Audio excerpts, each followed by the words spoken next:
সূরা নিসার 10 নম্বর আয়াতে বলেন ইন্নাল্লাযীনা ইয়াকুলুনা আমওয়ালাল ইয়াতামা যুলমান ফাইন্নামা ইয়াকুলুনা ফি বুতুনিহিম নারা ওয়া সায়াসলাউনা সাঈরা। এটার অর্থ কি?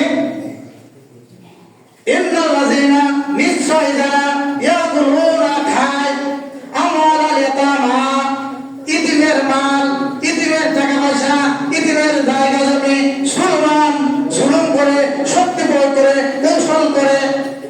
আল্লাহ বলেন ইন্নামা ইয়াকুলুনা ফি বুতুনিহিম নার, তারা তাদের পেটের মধ্যে কি করে?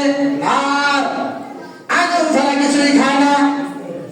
ইতিমের সম্পদ খাওয়া মানে কি? আগুন খাওয়া, তার মানে কি? জাহান্নামে যাওয়া। ওয়াসায়াসলাউনা সাঈরা, তারা অচিরেই জাহান্নামে প্রবেশ করবে।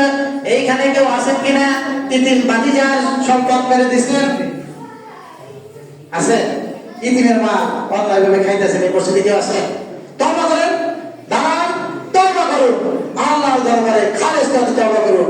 যারা এই ছলে বলে কৌশলে ইতিমের সম্পদ খায়, আবার সেই সম্পদকে হজে গিয়ে বলে লাব্বাইক, আল্লাহ বলে লা লাব্বাইক। তুই তো আসস নাই, তুই মিথ্যাবাদী। আমাদের দেশের মানুষ হজে যায়, কিভাবে যায়? ইতিমের সম্পদ খেয়ে যায়, বোনের সম্পদ খেয়ে যায়, বইটিতে ঠকিয়া যায়, মা বাবারে বাদ দেয় না, হজে যায়। চলবো? চলে? তাহলে ইতিমের সম্পদ যারা খায় তারা জাহান্নামে যাবে। আমার জানা মতে সুযোগ পাবে অনেকেই খায়, এটা আল্লাহ তাআলা হারাম করেছে। আরেকটি কারণ জাহান্নামে যাওয়ার, কি কারণ? এটার সাথে অনেকেই জড়িত। আল্লাহ তাআলা আল্লাহর নবীর ঘোষণা অনুযায়ী যারা মিথ্যা সাক্ষ্য প্রদান করে তারা কোথায় যাবে? জান। মিথ্যা সাক্ষ্য কেন দেয়?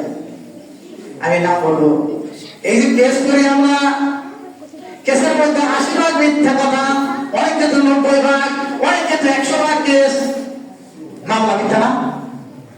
সেই মিথ্যা মামলা নিয়ে যে উকিল বলে মাই লর্ড, বলে না আমার মক্কেল মানে নাই, অথচ তার মক্কেলই মারছে, মিথ্যা সাক্ষী দিল না? যারা নিরাপদ মানুষকে অপরাধী বানায়, অপরাধীকে যারা নিরাপদ বানায় বের করে দেয়, এবং এইখান থেকে অনেক মানুষ দলের কারণে, বংশের কারণে, বন্ধুত্বের কারণে মিথ্যা সাক্ষ্য দেয়।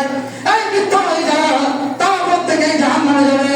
আল্লাহর হাবিব জনাব মুহাম্মদুর রাসূলুল্লাহ বলেন লা তাজুলা কদামু শাহিদিস জুর হাত্তা ইউজিবাল্লাহু লাহুন নার।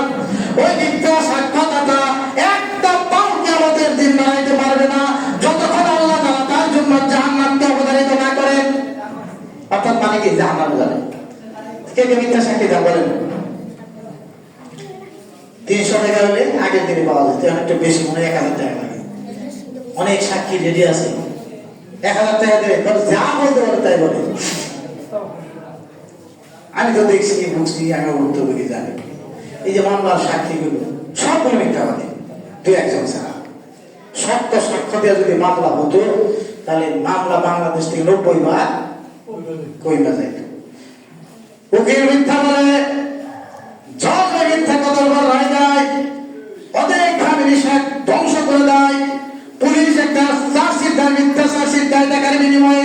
ও আমার পুলিশ ভাইরা, মিথ্যা কথাটাকে তুমি টাকার বিনিময়ে সত্য লিখে দিলা, একটা নিরাপদ মানুষের নামে তুমি চার্জশিট দিলা, ক্ষমতার জোরে, টাকা পয়সার জোরে তুমি লেখে রাখো। তুমি যদি তওবা করতে না পারো, তোমার জন্য জাহান্নাম অবধারিত।